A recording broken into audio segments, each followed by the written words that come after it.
Today on Inside Utah Politics, Utah carried out its first execution in 14 years. We look at the future of capital punishment as death row shrinks to its lowest head count in years.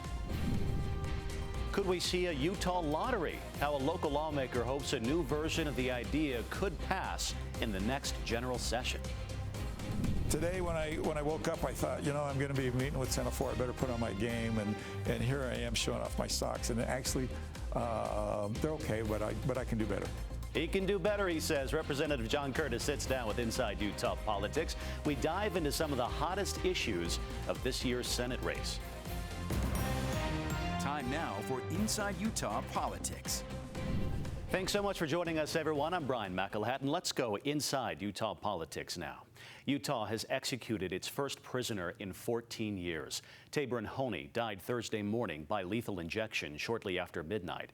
Honey was sentenced to death back in 1999 for the murder of his ex-girlfriend's mother in Cedar City. It comes after years of legal back and forth down to the last few days.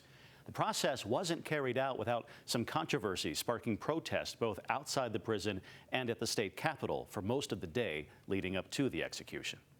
I said it before, give the guy a chance to meet God on his own time, not on ours, because we're not murderers. But apparently today we were. Now, one of the witnesses to the execution was our own Sarah Murphy. She described her experiences to the public in the minutes following Honey's death. We sat in the witness room just in silence for a while until they opened the curtains, and we saw Mr. Honey strapped on the gurney. And I want to mention one thing we discussed is it appeared he had a fairly calm and collected demeanor as he. Well, now that the state has executed Honey, there are only 5 remaining inmates on death row, though former death row inmate Doug Lovell could rejoin their numbers when he's given a new sentence, likely later this year. Looking now to the future of the death penalty, I'm joined by Salt Lake County District Attorney Sim Gill. Thanks for being with us. It's good to have you back on the program. Oh, thank you, Brian. Happy to be here. If I could first get your thoughts on that big story this week, the execution of Tabron Honey. What was going through your head as you were watching the process play out, understanding it was coming down to the final minute? Well, it's a terrible crime. A lot of people have been impacted, and we have a law that finally, after 30 years, was being executed upon. So, it's a difficult process for everybody who's involved, but there's no justification for the crime that he did. He needed to be held accountable, and here we are 30 years later, and I think we're in the position to say, was justice served, and is there some better way we can address this issue? And to that point, a few years back, you joined a letter to the governor and to the state legislature saying basically that society has moved on. We've evolved, right? Right. Is there another way to look at the death penalty? In fact, your office said that you would no longer pursue the death penalty in cases. Right? Well, I think it was David Levitt's office that said it. I'm a public prosecutor. They make the laws, and we will enforce them. And I have authorized in the normal progression of cases over the time that I've been a prosecutor, because we have a process for certifying it for death penalty. But we've settled most of those cases. We've sent multiple people to on aggravated murders with life without the possibility of parole. What my office was interested was saying, okay, why is it that we're doing this, and what is it we're trying to achieve? So we recognize that the death penalty promises closure for victims, but there's no closure after 30 years of appeal.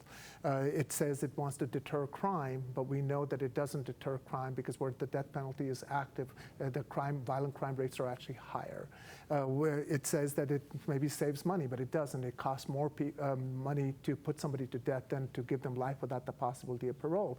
So we proposed in 2022 session that the current way that we have is we have death, life without the possibility of parole, and 25 years to life. We said, let's get rid of the death penalty. We'll have life without the possibility of parole, 45 years to life, and 25 years to life. And we know that there will be no appeals. We know that there won't be a question of wrongful prosecutions. We've had almost 200 people nationally exonerated off death row, and those were mistakes that we would have made otherwise if we had put them to death. Because you can't take it back once you put someone to death. Absolutely. And when you look at that, you also see that it disproportionately impacts communities of color. Of the 200 people who were exonerated, 64% of those were minorities. And so, for all these different reasons, maybe we can look at it without compromising on public safety. Because when you give somebody a sentence for life without the possibility of parole, they're not coming back out. And our offices have sent multiple people to the state prison for some really heinous crimes, and they're never going to come out. So public safety is assured, but also those victims can close this terrible chapter in their lives and move on with their lives. Because every time an appeal happens over those 30 years, it is reopening that wound. It is reopening that pain and loss. So we're not even giving the closure to the victims that we say that we want to serve and whose interests that we're trying to serve. There have been efforts in this state to move past the death penalty before, but nothing has really stuck with the legislature. Why do you think that is? Well, I think we have, this long history. And I think it's about re-examining what is it that we're trying to achieve. And we came very close a couple of years ago. There was momentum there when Representative Snow presented that. We just could not get it out of committee. And I think it is something that we need to put to our legislature to say, let's take an up and down vote and let's talk about the things that we're trying to achieve. Accountability for a heinous crime, public safety, but also ultimately some closure for victims as well. And that proposal that we gave to them met all of those elements. And I think we should spend the time looking at it and seeing if there's a better way for us to ensure that. A lot of proponents of the death penalty have said, well, look, part of this is about deterrence and keeping people from committing these violent acts. And then, other people say, well, that's not the case at all. I know you just brought that up, but some people might say, well, the death penalty is more about retribution and revenge than it is about deterrence. Where do you fall on that? Well, first of all, I think the deterrence argument has been debunked. In fact, in states that actually are more actively pursuing death penalty, you would think that it would serve as a deterrence. And in fact, the violent crime rates are higher in those states. And when you look at some people who engage in that violent action, they're not sitting there saying, well, let me see, I'm going to rationally choose killing a human being, but I'm going to be deterred because this state has death penalty. These are violent acts that come out of those contexts. So there has been no definitive study that has ever demonstrated that the death penalty actually deters crime. So that's a hopeful wish that we have. So my thing is, let's just have an honest conversation. This is about accountability. It's about segregating somebody who will never be a risk to our community again. It is about bringing some closure to victims who have undergone this horrific grief rather than 30 years of appeals. And it's fiscally more sound for our tax-paying dollars. And we can achieve all of that without compromising public safety. So why are we not having this conversation? There's an emotional element here, and I know we heard from victims' families who have said before, this is about closure for me. I need to see this death penalty executed here. Yeah. What would you say to those people? I've done this long enough. I'm almost coming on almost 30 years, and I've met with those families, and I think that's true. I think there are some for people that is the only thing that will give them peace, and I get that. But they have to wait 30 years or 35 years to bring that. But in that process, they're being tortured by each one of those appeals. And other family members, similarly, I've also sat down with them. They've said, this is not what I want. What I want is closure, and I want accountability, and I want him to never be able to walk freely again. So I think that spectrum is there across the board. Okay. Salt Lake County District Attorney Sim Gill, I appreciate your time. Thank you. Good conversation. Thank you for being here. Still ahead here on Inside Utah Politics, a new milestone for the national debt, $35 trillion. How lawmakers are responding to that. And coming up, reviving a proposal for a Utah lottery. How the sponsor hopes changes to last session's proposal could get the idea finally across the finish line.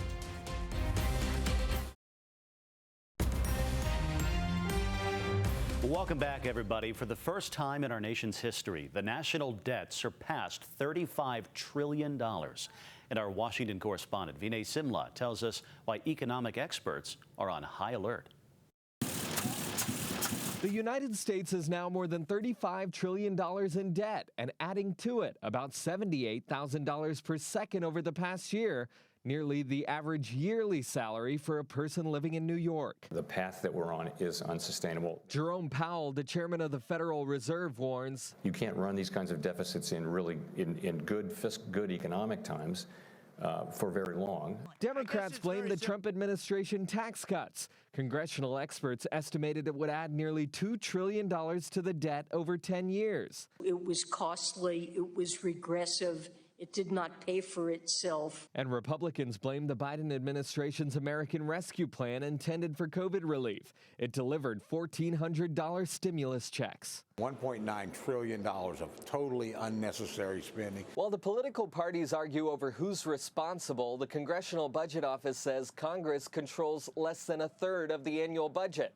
73% of it is what's called mandatory spending for things like Medicare, Medicaid, and Social Security. They've been running on autopilot since Ronald Reagan. Oklahoma Congressman Tom Cole chairs the House committee responsible for spending money.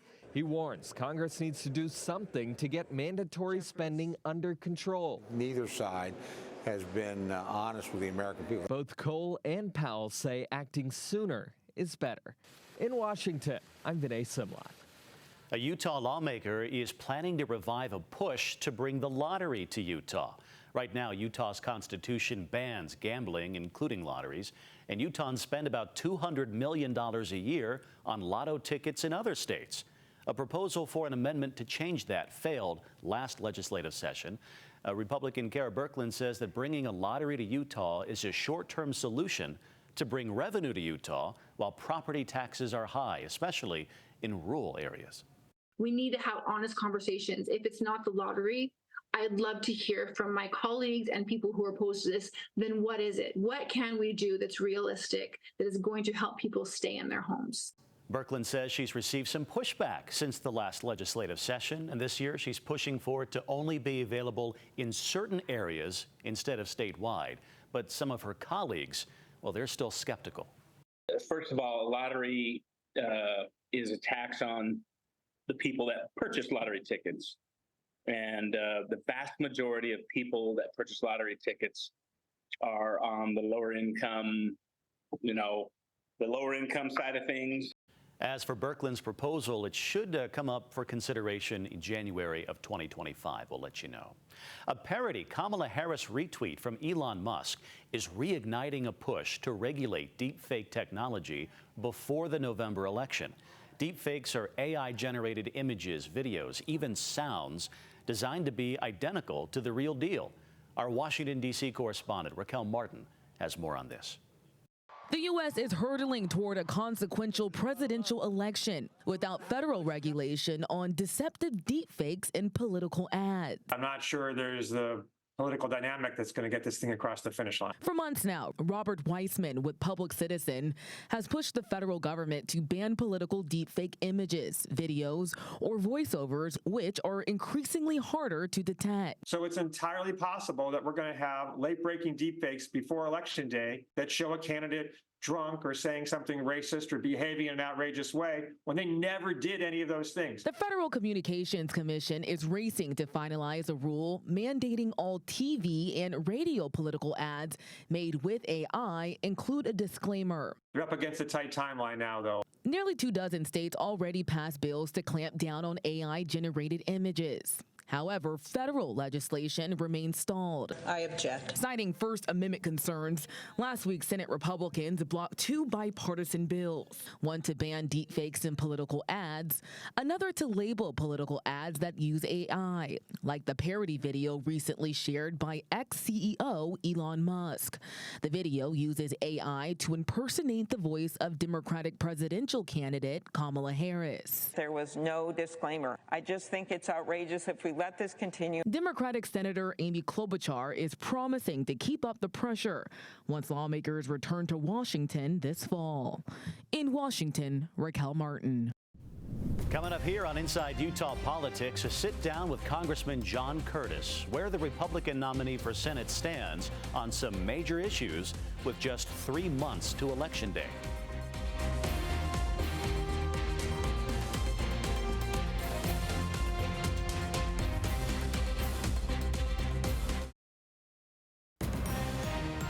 watching Inside Utah Politics. Well, welcome back to Inside Utah Politics, everybody. While much of the national focus has now shifted to the presidential election, Utah has another major race on the ballot for Mitt Romney's Senate seat. Representative John Curtis clinched the Republican nomination, and he's solidly favored to take the seat over Democrat Caroline Gleich. Now, we had a chance to catch up with the congressman for a wide-ranging interview on some of the big issues heading into November.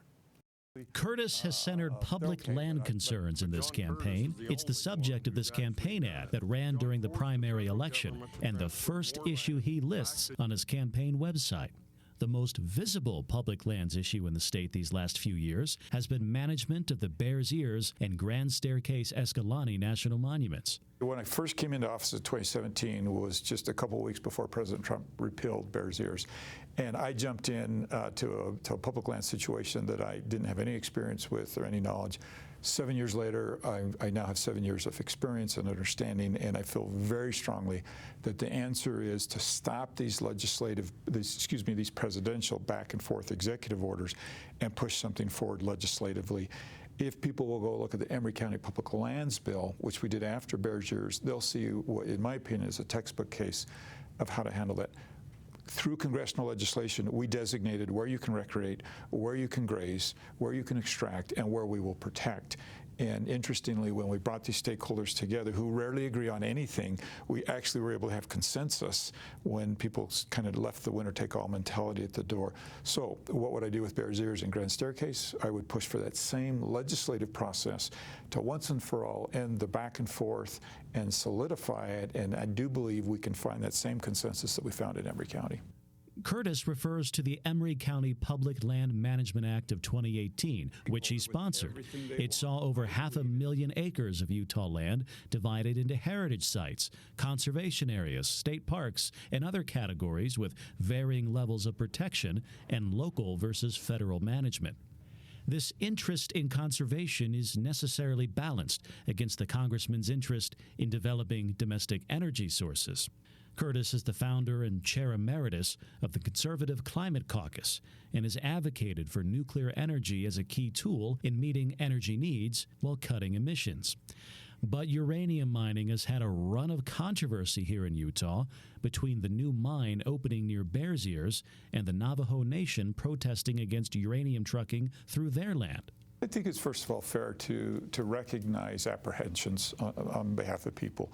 And there's no reason we can't satisfy those. There's no reason we can't insist on ultimate safety and protection for anybody who would have these transported near or through their areas that are important to them. At the same time, we have to stop being blind to the conditions where this is done overseas and realize that we do it safer here, we do it cleaner here, and which would we rather have this done where we don't have any control over OSHA, over environment, or any other standards, or here in the United States where we totally control that. And it's it's unrealistic to say we're going to have clean power, but we're not going to mine for lithium, we're not going to mine for uranium here in the United States, but it's okay if it happens overseas. And so one of the things we're working on very seriously in Washington, D.C. is permitting reform so that we can move forward here in the United States appropriately instead of letting this be done someplace else. Curtis also took some time to weigh in on another issue thrusting Utah into the national spotlight, the 2034 Winter Olympics. It hasn't been all celebrations in Salt Lake City. Concerns with the World Anti-Doping Agency were pushed to the forefront on the day we won the bid. The International Olympic Committee expressed concerns that the U.S. wouldn't accept rulings from WADA. Tensions around the issue have stayed high in Congress, with some of Curtis's colleagues filing a bill to withhold millions of dollars in payments from the organization. We need to give the viewing public, everybody, confidence and faith that these games are clean and that they're fair. And so I think to the extent that there's pushback, I totally understand it, because why wouldn't we want to be as strict as possible and make sure that everything's fair? I didn't have the insight or the opportunity to be part of those inside negotiations that the governors and others did, and I trust our governor and look forward to working with him and everybody involved, particularly in the Salt Lake Games, to make sure that everybody watching feels like these are the cleanest games ever. Curtis also took some time to share his thoughts on the state of the presidential race. He expressed some skepticism of the process that produced the new Democratic ticket of Vice President Kamala Harris and his former House colleague, Minnesota Governor Tim Walz. To be honest with you, it just felt to me like we're in this very surreal experience, both Republicans and Democrats, with what's happening with the presidential election.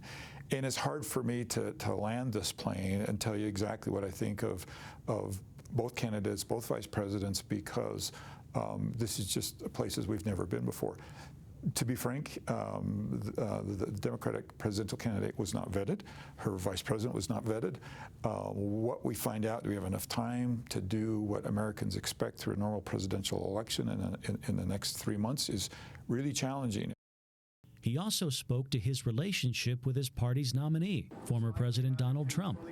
Trump endorsed Curtis's chief primary opponent, Riverton Mayor Trent Staggs.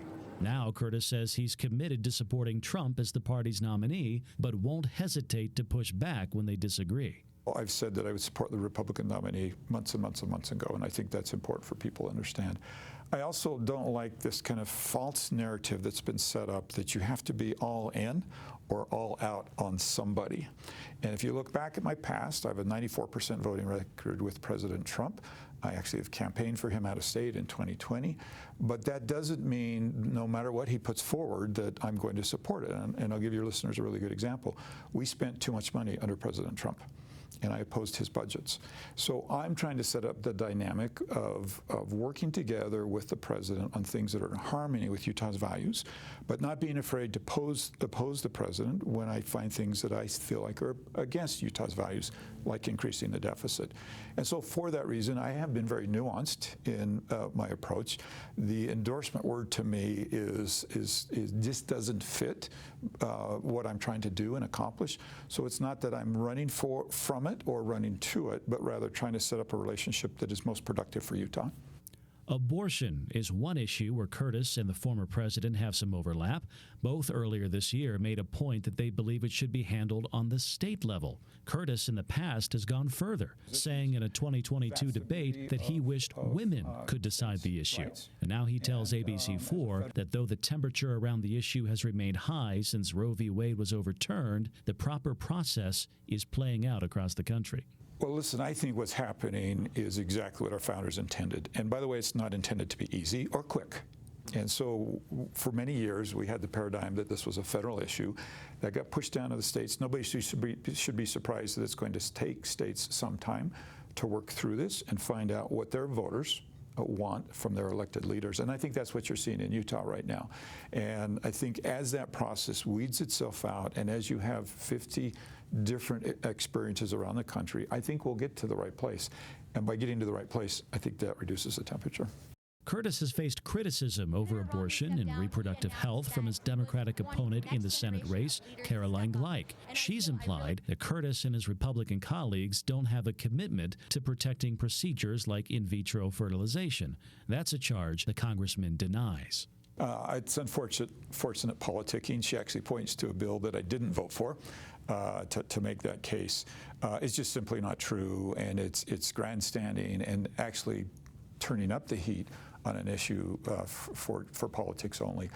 I support IVF. I don't know any of my colleagues that don't, Republican or Democrat, and it just is not something that's an issue back in Washington, D.C. Stay with us, everybody. More Inside Utah Politics coming your way next.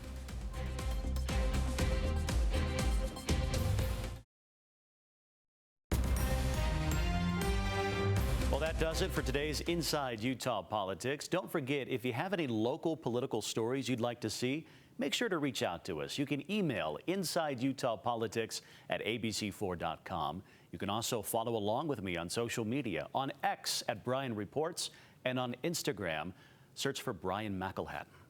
And find ABC4 on social media too to follow along no matter where you are. And while you're at it, why don't you download the ABC4 News app if you're so inclined? We are always on.